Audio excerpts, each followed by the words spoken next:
In this video you will learn how to stop Star Health Insurance policy, check policy terms, review your policy documents to understand the cancellation terms, including the free look period, usually 15 to 30 days after the policy was insured, contact customer care, call Star Health customer support or visit a branch to request cancellation, keep your policy number and your identification ready, submit a written request, fill out a cancellation form or write a formal request, including your name, policy number and reason for cancellation and your signature.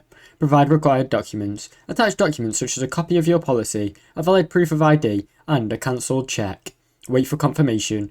Once your request is processed, you will receive an official cancellation confirmation from Star Health. Receive a refund. If you're within the free look period, you may be eligible for a refund. Beyond that, refund eligibility depends on your terms. This is how.